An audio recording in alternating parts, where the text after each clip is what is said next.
bienvenue.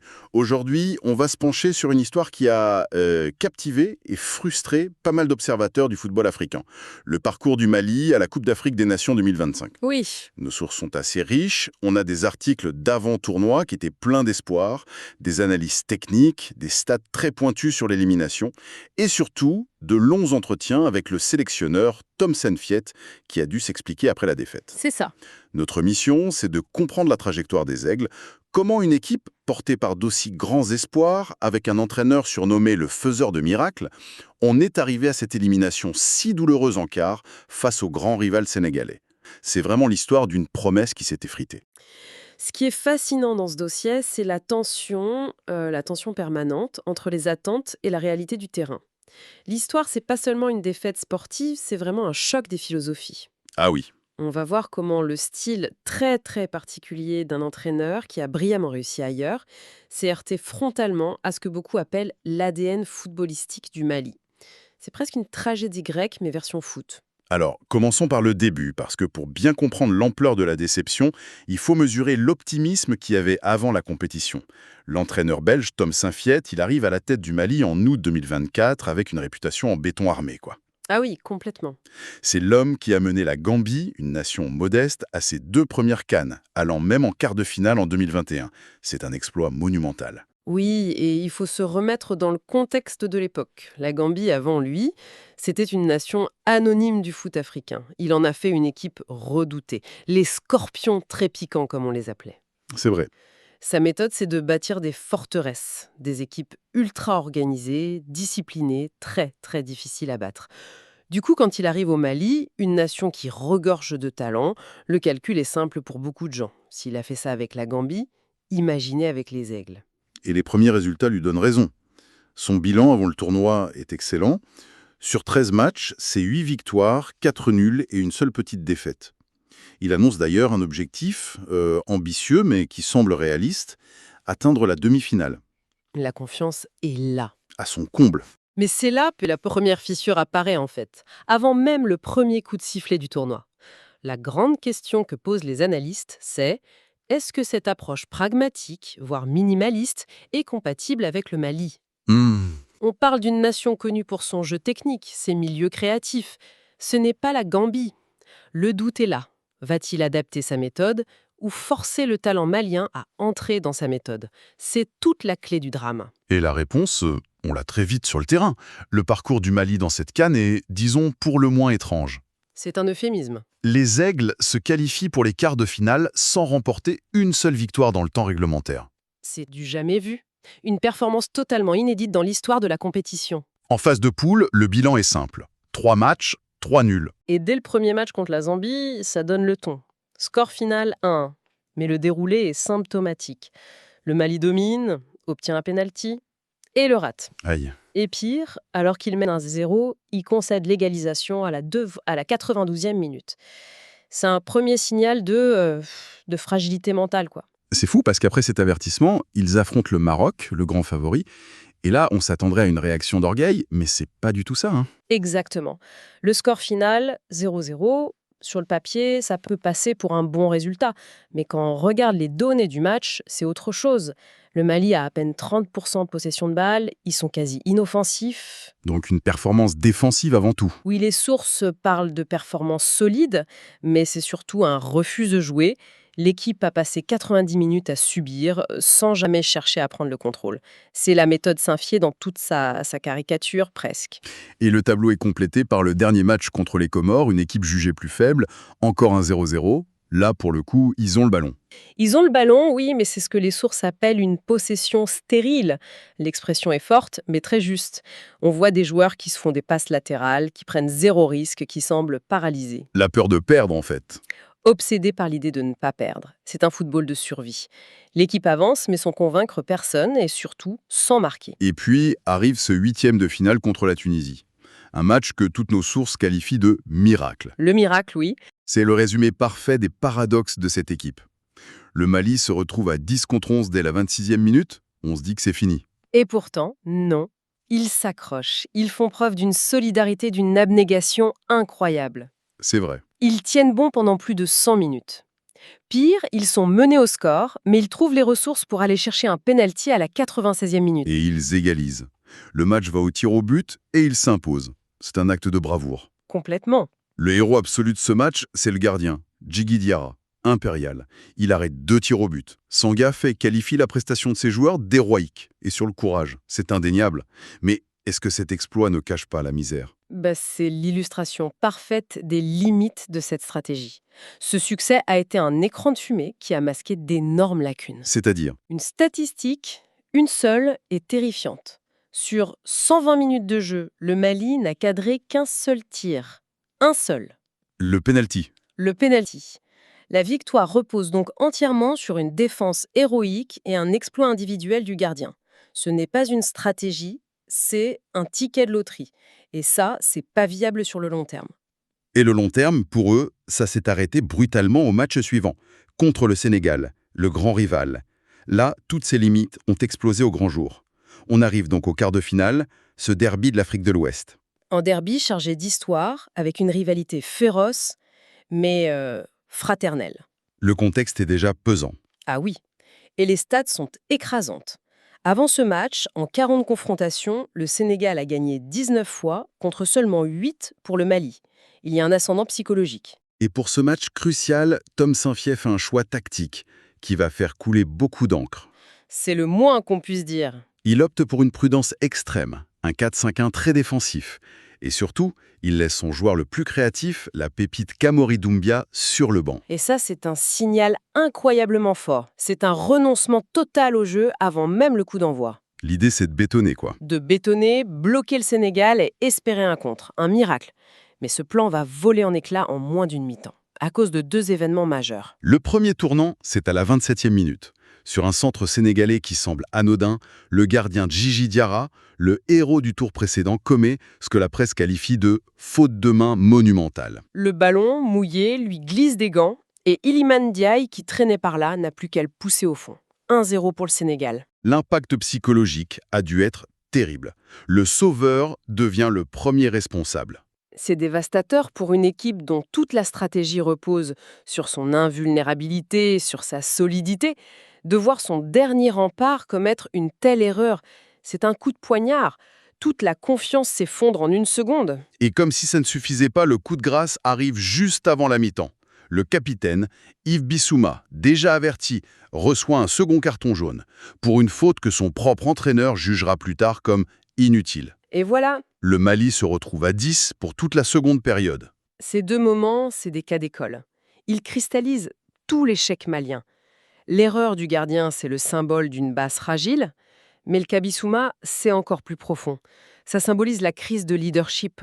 On l'attendait comme le patron. Exactement, le patron technique, le leader, et il a traversé le tournoi comme une ombre. Les sources expliquent qu'il était en manque de rythme, certains analystes évoquent même une période de dépression. Son expulsion est perçue comme une trahison par les supporters. Le capitaine qui abandonne le navire. Au pire moment, oui. La suite du match est décrite comme une longue agonie pour le Mali. Les chiffres finaux confirment cette impression de domination totale du Sénégal. 65% de possession, 19 tirs contre 8. Le score final de 1-0 est presque flatteur, en fait. Alors, au final, pourquoi cette faillite? Quand on compile les analyses, plusieurs responsables sont pointés du doigt. Le premier, et c'est le point central, c'est cette philosophie de jeu jugée contre nature. Contre nature. En reniant cet ADN pour un système rigide, défensif, l'équipe est devenue difficile à manœuvrer, certes, mais totalement incapable de créer du danger.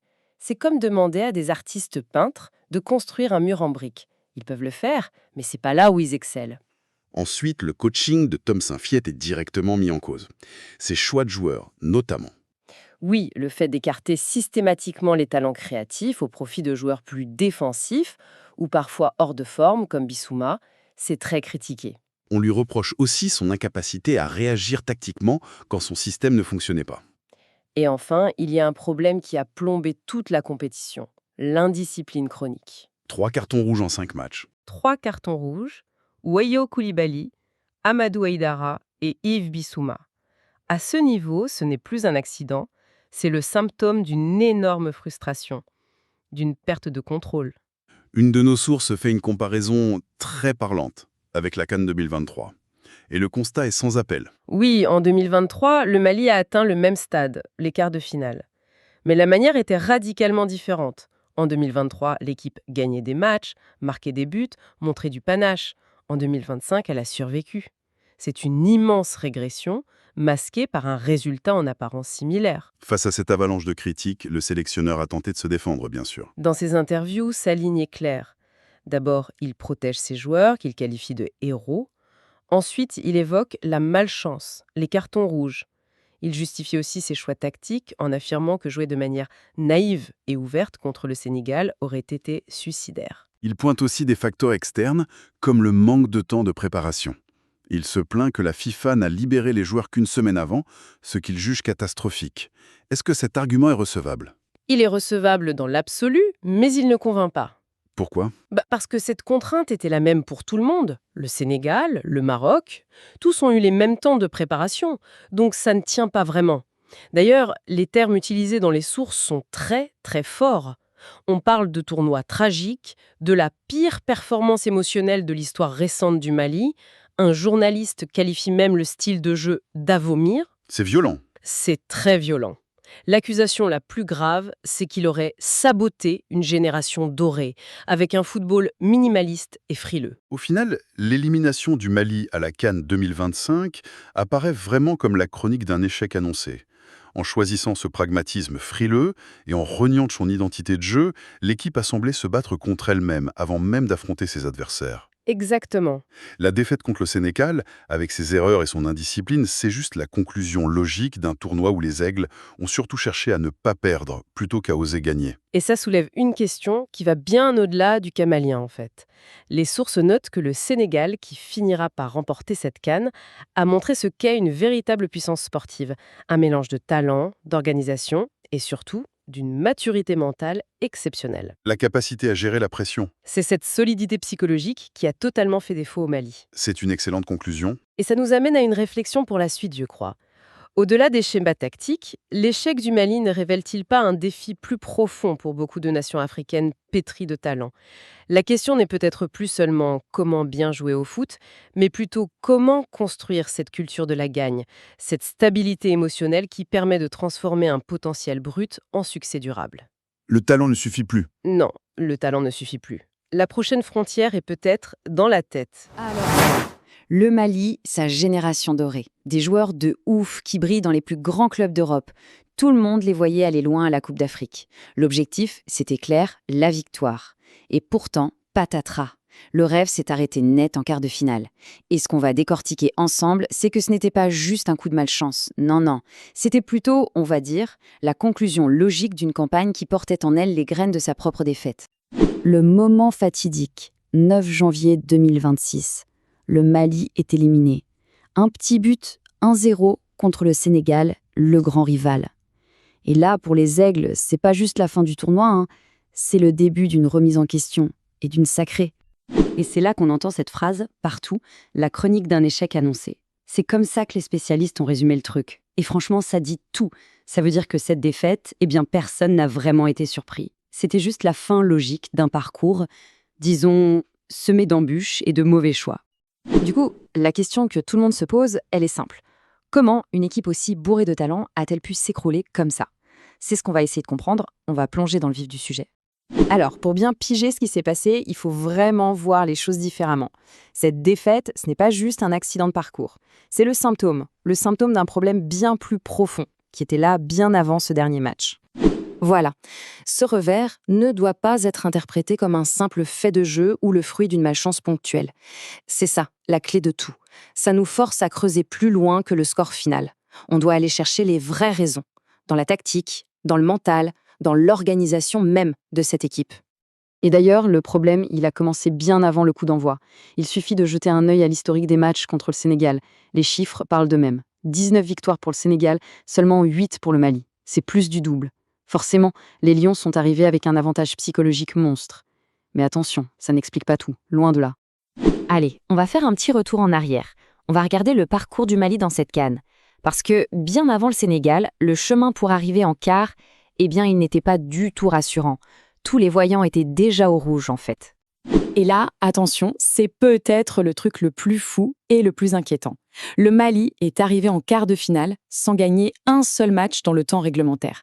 Pas un seul. L'équipe a survécu, elle n'a pas gagné, elle a avancé à coups de match nul et d'une séance de tir au but. Mais jamais avec une victoire franche en 90 minutes. Regardez ce parcours, c'est flagrant. 1-1 contre la Zambie, 0-0 contre le Maroc, 0-0 contre les Comores, et même en 8e contre la Tunisie, encore 1-1 avant de s'en sortir au tir au but. C'est toujours la même histoire, une équipe incapable de marquer, incapable de faire la différence. 0, c'est tout.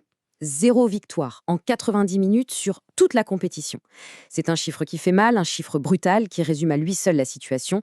On avait une équipe qui, tout simplement, ne savait plus comment gagner un match. Bon, maintenant, retour sur ce fameux quart de finale. Le match décisif contre le Sénégal. C'est là que toutes ces faiblesses qu'on vient de voir ont littéralement explosé.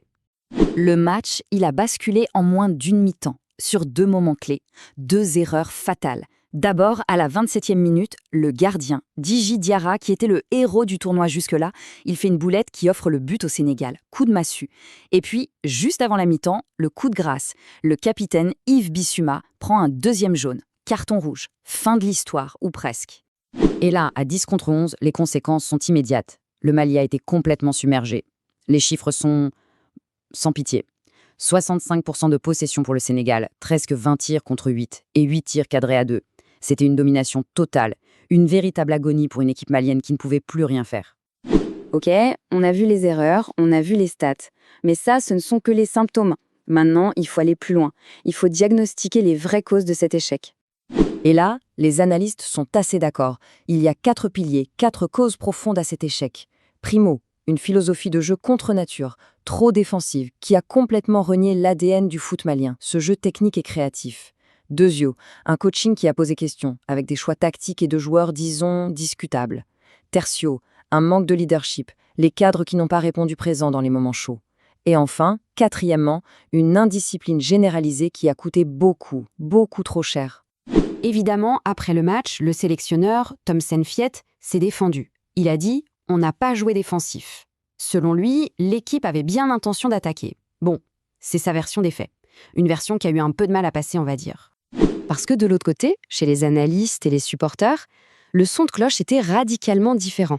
Les mots étaient très forts. On a parlé d'un style de jeu à vomir et même d'un sabotage d'une génération dorée. Le contraste entre les deux visions est saisissant. Et cette indiscipline, justement, regardons les chiffres. 3 cartons rouges en 5 petits matchs. C'est énorme. Ça veut dire que l'équipe a joué la plupart de ses matchs à élimination directe à 10 contre 11. À ce niveau de compétition, c'est juste impossible. C'est se tirer une balle dans le pied.